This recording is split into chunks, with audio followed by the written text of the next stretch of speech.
இகம்னா என்ன? இந்த உலகம். இகமறியீர், பரமறியீர், இந்த உலகத்துக்கு மேலே இருக்கிறது. இகன்னா இந்த உலகம், பரம்னா இந்த உலகத்துக்கு மேலே இருக்கிற உலகம். இகமறியீர், பரமறியீர்.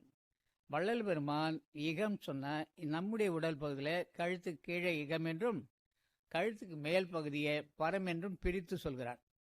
ஏன்னா இந்த அனுபவம் பெறுவதற்காக, மரணமில்லா பெருவாழ்வதற்காக, சாகா கல்வியை கற்பதற்காக இகம் என்றால் என்ன, பரம் என்றால் என்ன அவரே பிரித்து சொல்கிறார்.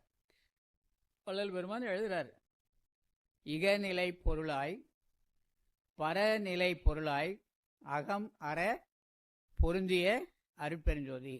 இந்த இடத்துல என்ன சொல்றாரு?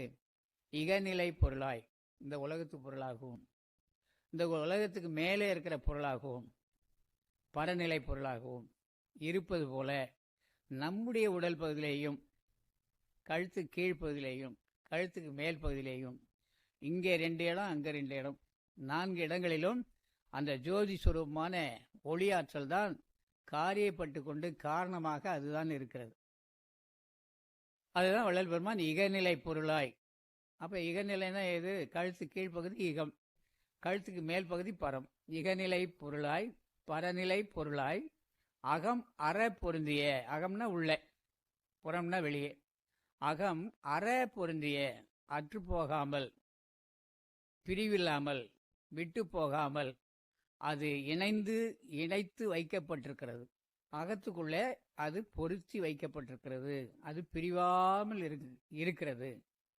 அப்போ இகநிலை அப்படின்னு சொன்ன நம்முடைய தொப்புளுடைய மையம், பரநிலை அப்படின்னு சொன்ன நம்முடைய 2 புருவங்களுக்கு மத்தியில் இருக்கிற மையம்.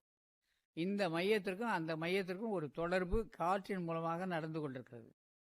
காற்று மட்டுமான இல்லை, அந்த காற்றோடு சேர்ந்த ஒரு அலை, அது ஆங்கிலத்தில் வைப்ரேஷன் சொல்லலாம். ஒரு துடிப்பு, ஒரு அலை, அது மின்காந்த வடிவமாக மூச்சு காற்றோடு கலந்து கீழ்ப்பகுதியும் மேல் பகுதியும் இணைத்து நடத்தி கொண்டே இருக்கிறது.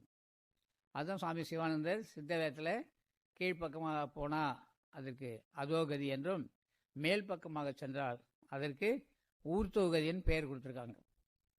ஆக நமக்கு அது தெரியாது.